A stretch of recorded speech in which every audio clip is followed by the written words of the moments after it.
Good afternoon and welcome to the latest episode of Print21, the weekly video news bulletin for the Australia and New Zealand print industry. Packaging, warehouse and logistics and finishing are the three top potential growth areas for the nation's printers.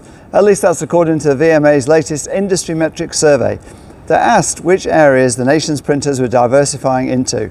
Packaging topped the chart last year as well, the results showing that print businesses are looking to expand out of commercial and put their skill sets and equipment to use in an adjacent sector. Warehouse and logistics and finishing enter the top three this year, taking over from promotional products and merchandising and wide format print, as areas most printers were looking at moving into.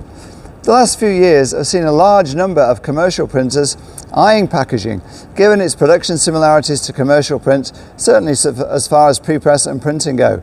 The mantra, "you can't eat your cornflakes off the internet," stands in contrast to commercial print, where swathes of the market have disappeared.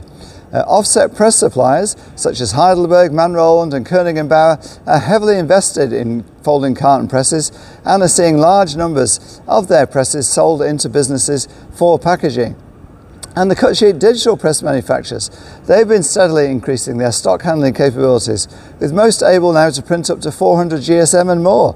In addition to folding cartons, the huge growth from brands switching to pouches for their products, and the demand from small-scale operations for on-demand containers, with pouches topping the list, has delivered opportunities for print businesses.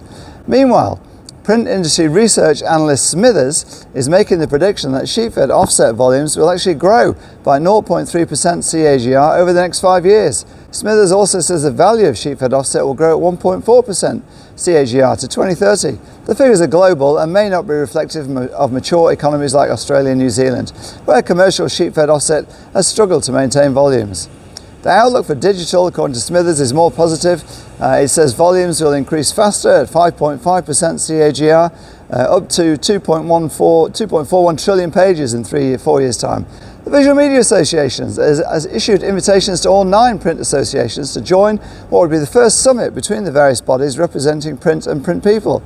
The VMA is seeking to build a stronger collective voice, share insights and develop collaborative initiatives that it says will drive improved deliverables for members and the industry at large. Kelly Northwood, CEO of Visual Media Association, said, "We see the meeting as the first of many opportunities to come together and strengthen our collective impact.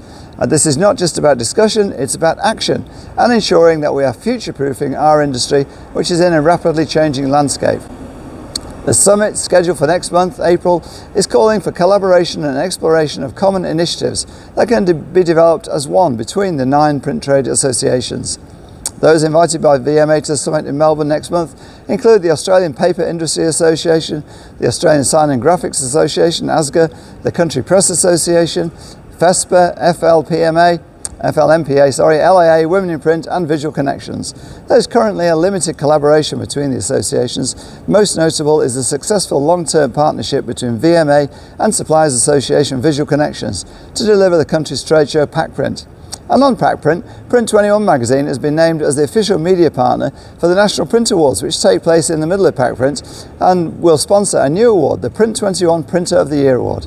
Finally this week, Bannershop's exit from the Australian market has left many in the trade angry, with its trade counters encountering little to no response from the company or its Hong Kong head office as they chase their money.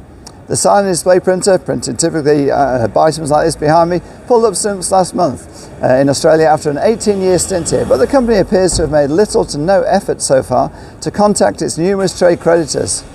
Calls to the former Lidcombe head office go straight to an answering machine, while the offices and production centre are deserted. Creditors calling Print21 have expressed their anger at the lack of communication from Bannershop, which ran under General Manager Anthony Choi during its time in Australia. And they now hold out little hope of seeing their money. The company's ABN and ACN are still active under Bannershop International. Some of its former staff have been applying for jobs at other local print businesses. That's it for this week's episode of Print21. Go to print21.com.au for all these stories in depth and more. You'll find them there on the industry's only print news website. Thanks for listening and taking part this week. This is Wayne Robinson, editor of Print21, signing off for another week.